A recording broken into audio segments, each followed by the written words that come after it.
Hello everyone, Dovault here, and welcome back to the channel with another review. This time, we're reviewing a completely original third-party figure, but based on Insecticon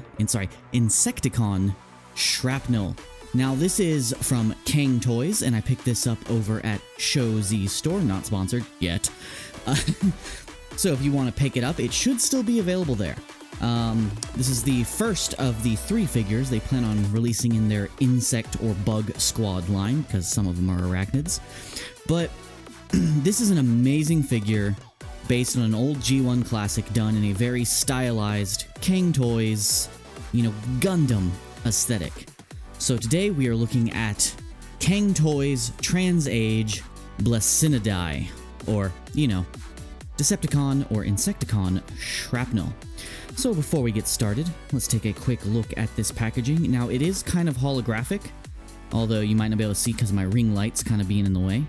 But very nice gold and silver reflective lettering with gold reflective frame. Really nice box art. And on the side, you have your obligatory product shots on both sides, as well as some posing there. And some close-up shots of the weapons being displayed on the figure. And I gotta say, quality-wise, this is one of the nicest boxes I've had a figure come in before.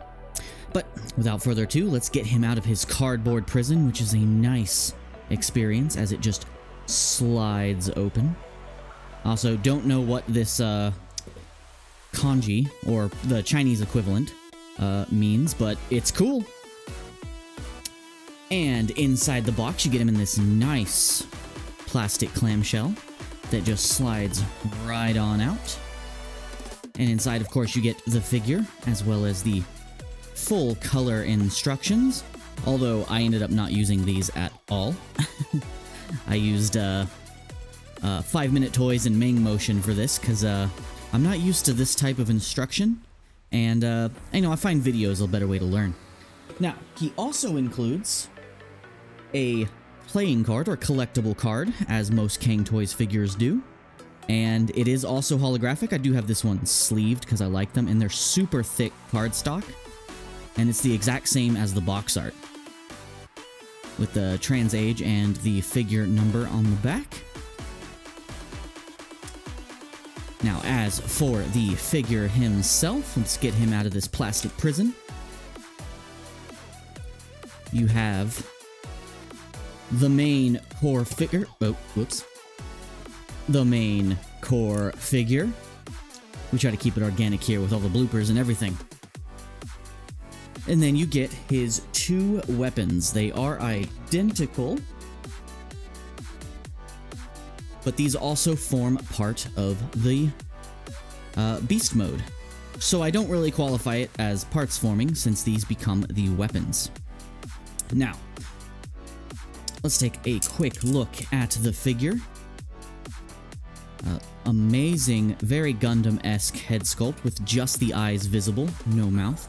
Nice gold, purple, and silver detailing all over the figure, with a very Gundam-esque chest piece. And gotta say, damn, this guy did not skip leg day. That boy thick. Like, compared to the other figure in the wave, he is all thighs.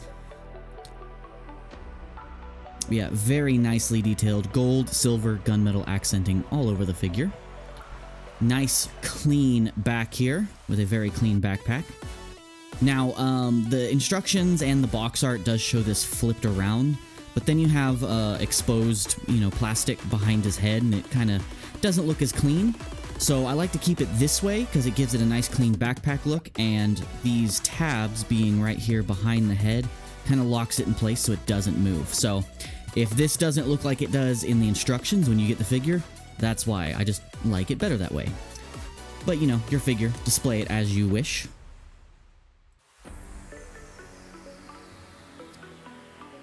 Didn't realize how hard it was going to be to balance this guy on camera. Alright, now, before we get into transformation and the likes of that, let's talk about articulation as well as the weapon storage. Now, as for the weapons, they can just slide right up into the hand, like so. You can close the hand around it and straighten it out or do whatever you want with it for posability. Very cool looking. In fact, something I noted when I first opened him up is that he kind of looks like he's based on a Ninja Turtle. And I dig it. It's really, really cool the way he looks. Now, as for weapon storage, in addition to being able to hold them, don't know how well I'm able to get this on camera, but underneath his backpack, there are also two long pegs right there, and you can actually take one of these, or both, and push them on to said peg. Hold on, hard to do this with the camera in front of my face, but yeah, you can press that on there, and you can also store it on his back as well. So if you don't want him holding both weapons, you can put one back there. Let me take that off for transformation. Now, for articulation, of course, as you just saw, the backpack is on a double hinge and a ball joint. The shoulders can go just under 90 straight out, but you can get more if you move this out of the way. The arm can bend well past 90 due to a double joint. He does have a bicep swivel that does 360. And if you remove the backpack out of the way, you can do a full 360 rotation there as well. Head is on a ball joint, can look left a little bit and right a little bit. Can look, can't really look up due to transformation, but can look down. Can look down. And if you move the backpack, you can get a 360 rotation, but no real reason to do that. Especially because there's very little clearance there for rotation. The skirt here, these can move and articulate around to get out of your way. The legs are on a very intricate double hinge that is very, very squeaky, but still very cool. You can go out that far. They can go back a good distance as well, but I don't want to do that because I don't want to have to move everything back here, but the legs can go just under 90. He also has a double jointed knee, and with the skirt out of the way, he can go all the way to a sitting position. He does have a little bit of ankle pivot. He has ankle rotation. And due to transformation, he can move his ankle back, but if you go too far back, you kind of break his ankle there. So yeah, this guy's got a decent amount of like standard action figure articulation, which is really nice, and I'm really digging the designs of the two that have come out so far. They have this guy here, which is Shrapnel. Then they have another one based on Bombshell or Hardshell, and then I believe the next one they're doing is based on Beast Wars Scorponok. So I really hope that we eventually get a Kickback and a Waspinator in the same color scheme. That would be really cool. But yeah, that is the figure in his glory there. Sorry, hard to get him in a little action pose while bending over a camera on a small table. But yeah, as far as the robot mode, I absolutely love this design. He's amazing. And yeah, let's get into transformation, shall we? Let's. Why am I quoting MGO? I don't know, I just watched too many of his videos. Now, for transformation, let's move the weapons out of the way and kind of get him into a nice, comfortable A pose, just to make things easier for all of us here. And by all of us, I mean myself. Hold on, guys, gotta adjust my seating position. Trying to do this whole video in one take like I did with my last review might not go as well. Alright, so we are going to work... the best way to do this to make clearance easier is we're not going to do how the instructions say it. We're going to do it in a very specific order of operations to make things nice and simple. Now, unlike other Cang's toys, this is not a super complicated transformation. It's just a very precise one. There's a lot of clearance and stuff like that, so you got to be prepared for that. Now, what I suggest doing first is going ahead and folding the head away. So you're going to pull the backpack back. There's a double hinge in here that allows you to move this out of the way. And the instructions want you to rotate the head 360 and put it in facing backwards. Don't do that, because then these horns will get caught on the inside and it'll be basically impossible to get the head out. But if you do it this way, you can just grab the chin and pull it out. I'll actually demonstrate that for you. So if you get that in there like that, you can just take your nails and grab the chin and pull the head out. But if you do it the other way, the horns will block it. So you just push that in there, and then we will go ahead and push this back exactly where it was for now. Then what we are going to do is you're going to bring the arms out like this, and you're going to rotate the waist around 180 degrees till the front is now facing the back. And what that will allow you to do is to go ahead and bring the backpack down all the way. Sometimes it helps to get this rotated back so you can get the hinge bent the right way. There you go. Bring this all the way back, and it's going to the back of the backpack here. This little tab, going to tab into the back right there. And that's gonna lock your waist in place. Kind of angle up the hip skirts. Now we're going to work on folding up the legs. So first, you're going to make them do the splits. Bring this back like so it's out of the way. Then what we're going to do is you're going to flip out these legs here. These flip out like so. Do the same thing on the other side. Then we're going to get the legs rotated all the way around. So what you're going to do, you're going to bring them straight out, rotate them forward at this joint till you get about here. Then you're going to bend this down a little bit, then start rotating the leg around again above that joint. And now you're going to have the legs reversed, and you're going to have it wider like this. Do the same thing on the other side. So bring it out, start rotating it, bend it down, rotate again at the thigh hinge, bring it down on that very squeaky joint, which does worry me just a little bit. Might need to loosen it. There is a screw you can loosen if it is too tight for your liking. That's what she said. And give him a nice A pose.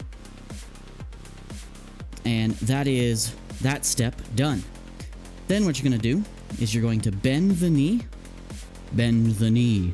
until you can see the metal of the knee coming out here. Once you get it there, you're going to bend this, and then you're going to bring this down into that notch, like so. Then you're going to rotate the foot, flip the heel up like so. And now on this double hinge, you're going to bring the knee up to where this notch, if the camera will focus right here, will fit into this silver slot on the leg, which can take a little doing. But use this double hinge, which is a little tight, but you can eventually get in there. Hold on, I'm going to do it a little off camera so I can show you how it sits flush. Alright, I went ahead and did it on both sides, and it's supposed to sit in to where it sits nice and flush like this, and it's going to be nice and lodged into that slot. And now we're pretty much done with the hardest part of this figure, which is really just those hips. So you're going to want to make sure that that is parallel to the body. Get everything kind of situated on both sides. Now we're going to move to the upper body for a bit. So all you're going to do is you're going to bring the arms to where they're straight parallel to the body. Bring the shoulders up to here so you can rotate this down to where it is parallel with the shoulder joint. Now, while you still have the arm straight like this, you're going to bring this arm up, rotate it 360, like so. Sorry, I did that backwards. Rotate it like this, so that it's sitting like this. Then you can rotate the wrist and flip the wrist inside the arm. Then what you're gonna do is you're gonna bend the arm 90 degrees at the lower double joint, and then bring it in so that it tabs into the slots, like here, on the lower hole of the arm. Boom. That is done. Now for the rest of the arm, what you're going to do is you're going to bring out the leg. Oh, sorry. Didn't have that on camera. There we go. You're going to bring out this leg that's folded up here. You're going to slide it forward on this sliding hinge, like so. Rotate the leg so it's facing the right direction. It's on a nice joint here. And you're going to bring the shoulder back. And what you're going to do is you're going to slide this down. And on the underside, there's a slot that's going to fit in right there. Sorry if my hands are a little shaky. I'm having to reach pretty far around the camera. And that is going to tab in on what used to be the back of the shoulder. Now do the same thing on the other side. Alright, and boom, we have the upper body once again done. Now, this last part can be a little tricky, but I've kind of found the trick for it. So, what you're gonna do is once you get the legs, splayed out nice and wide like this, want to make sure that they're about the same distance on the top and bottom here. All you're going to do is you are going to... It might be hard for you to see, but what you're going to do, once I move this piece back into place, is you're going to take it to where this arrow here on the leg is pointing right at the edge of that cylinder there. So what you're going to do is you do that on both sides, then bring this up and out of the way, and then you're going to close the legs together. And when you close the legs together, this notch is going to go into this slot at kind of a 45-degree angle. These two heels are going to slide underneath the bar here, and then this is going to come down on top. So you're going to bring it closed on those super squeaky joints. Gonna make sure that connection joint there is slid together. And once you do that, you'll bring the back down and it'll lock everything nice into place like so. Then you just position the legs how you like. And we have one step to go. All you're gonna do now is bring in the weapons. You're going to fold up the handle so this golden spike comes out. And you're going to tab it onto those ports. Those pegs you got from the robot mode.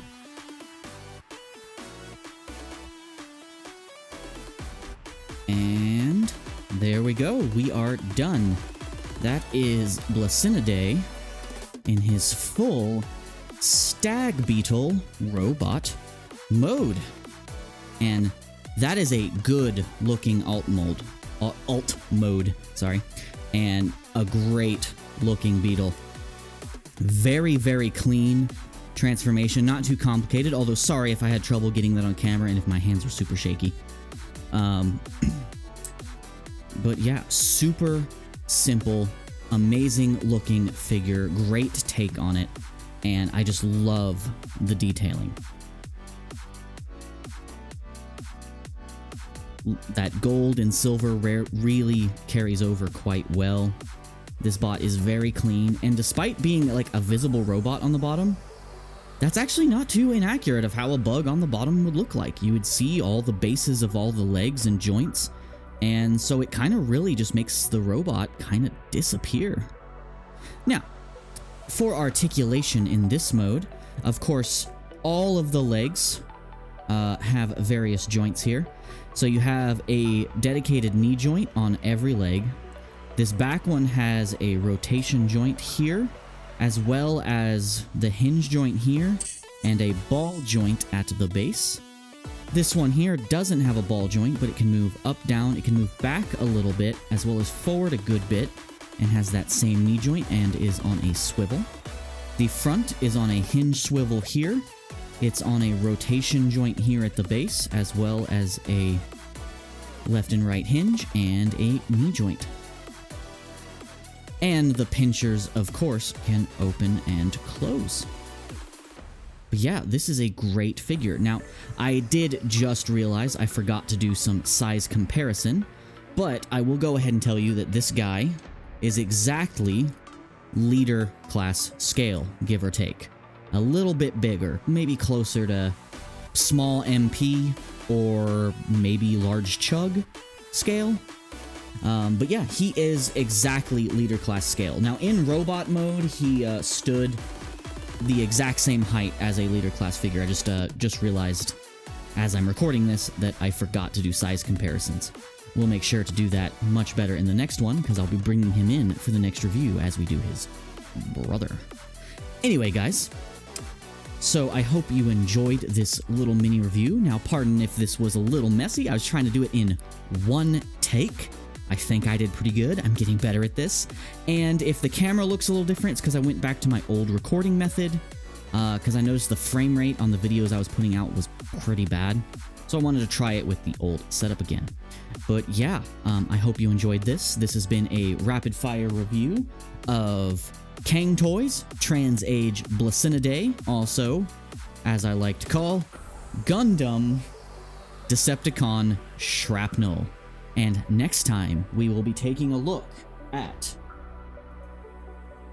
his brother, who is based on Hardshell. So I look forward to seeing you there as we review this line. And I hope you enjoy this figure. As I said, I picked this up at ShowZ Store, not sponsored yet. And I should also probably mention, before I go, that this guy is priced at cheaper than a modern leader class. Do with that as you will. Anyway, this has been Dovault. Thank you for tuning in for this rapid-fire, messy, one-shot review, and I will see you in the next one. Dovault out. Bye-bye.